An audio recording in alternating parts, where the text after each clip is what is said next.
LG? कहां से आ गया एलजी? किस बात का एलजी? कौन एलजी? कौन लेफ्टिनेंट गवर्नर? हमारे सर पे बैठ गया आके लेफ्टिनेंट गवर्नर। अब वो तय करेंगे कि हम अपने बच्चों को कहां पढ़ाएंगे। अब 30 टीचर्स और प्रिंसिपल्स को फिनलैंड जाना था ट्रेनिंग करने के लिए। वैसे तो हमारी चुनी हुई सरकार है, मैं मुख्यमंत्री हूं, ये शिक्षा मंत्री हैं। मुख्यमंत्री ने, शिक्षा मंत्री ने कह दिया भाई टीचर फिनलैंड जाएंगे ट्रेनिंग के लिए, तो बस ये फाइनल होना चाहिए। यही तो जनतंत्र है। और जनतंत्र क्या है? अगर मुख्यमंत्री ने और शिक्षा मंत्री ने कह दिया भाई मैं अपने टीचर्स को फिनलैंड ट्रेनिंग कराने जाऊंगा, भेजना चाहता हूं, बस यहां खत्म हो जानी चाहिए थी बात। लेकिन यहां अजीब जनतंत्र है, सारी फाइलें एलजी साहब के पास जाती हैं, सारी फाइलें एलजी साहब के पास जाती हैं। एलजी साहब ने एक बार नहीं 2 बार ऑब्जेक्शन लगा के फाइल के ऊपर भेजा। अभी मैं पढ़ के सुनाऊंगा थोड़ी देर में। 2 बार ऑब्जेक्शन लगा के भेजा। तो जब बार बार ऑब्जेक्शन लगाया जाता है, एलजी साहब कह रहे हैं ना कि मैंने तो मना थोड़ी किया। जब 2 बार ऑब्जेक्शन लगाया, अब तीसरी बार भेजेंगे तो फिर ऑब्जेक्शन लगाएंगे, तो इसका मतलब आपकी नीयत खराब है।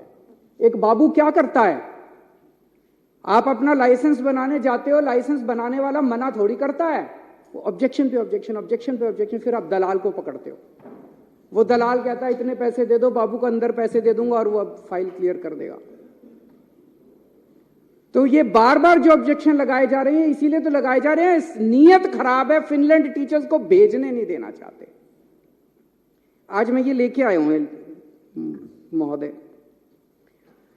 बीजेपी वालों के कितने एमपीज ऐसे हैं, ये पूरी लिस्ट है, जो खुद विदेशों में पढ़ के आए हैं। इनकी कभी इनके मां बाप ने कॉस्ट बेनिफिट एनालिसिस करी? कितने एमपी ऐसे हैं जो खुद विदेशों में पढ़ के आए हैं? इनके कितने एमएलए ऐसे हैं जो खुद विदेशों में पढ़ के आए हैं? कभी इनके मां बाप ने कॉस्ट बेनिफिट एनालिसिस करी? ये बच्चे हैं कैबिनेट मिनिस्टर्स के, बीजेपी वालों के बच्चे, जिन के बच्चे अभी विदेशों में पढ़ रहे हैं। मेरे को इससे कोई एतराज नहीं है, मैं किसी की शिक्षा के खिलाफ नहीं हूं। बीजेपी वाले, कांग्रेस वाले, आम आदमी पार्टी वाले, जिसको भगवान ने अच्छा दिया जिंदगी में, वो अपने बच्चों को भेजे, जरूर भेजे। अच्छी से अच्छी शिक्षा सबके बच्चों को मिलनी चाहिए। मैं इसके विरोध में नहीं हूं कि इन्होंने क्यों भेजा, मैं इसके विरोध में हूं कि अगर तुम अपने बच्चों को अच्छी शिक्षा देना चाहते हो तो गरीबों के बच्चों की अच्छी शिक्षा के खिलाफ क्यों हो तुम लोग? अगर हम अपने बच्चों को, गरीबों के बच्चों को अच्छी शिक्षा देना चाहते हैं, अपने बच्चों को अच्छी शिक्षा देना चाहते हैं, तो तुम रोकने वाले कौन होते हो?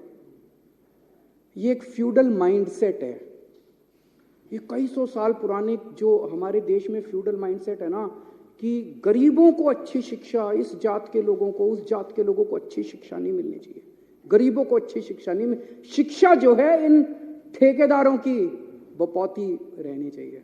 इसको तोड़ना है हम लोगों को।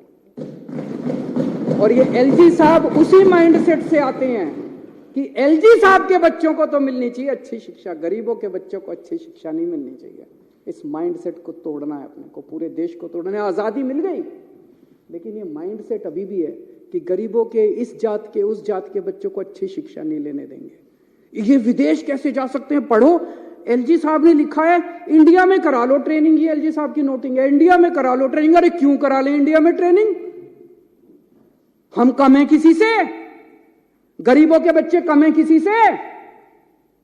गरीबों के बच्चे हैं तो इंटेलिजेंट नहीं है क्या? क्यों करा ले? हम तो अपने बच्चों को फिनलैंड भेजेंगे।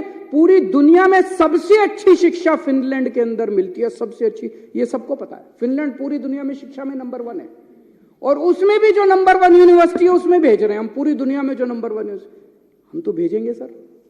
दिल्ली के लोगों का पैसा है, टैक्स का पैसा है, दिल्ली के लोगों का टैक्स के पैसे से, दिल्ली के टैक्स के पैसे से भेज रहे हैं। लोगों का पैसा, लोगों के बच्चे, अपने पैसे से लोग अपने बच्चों को ट्रेनिंग के लिए भेजते हैं। ये वो क्या कहते हैं, पराए घर में अब्दुल्ला दीवाना। ये एलजी कौन हो गया है?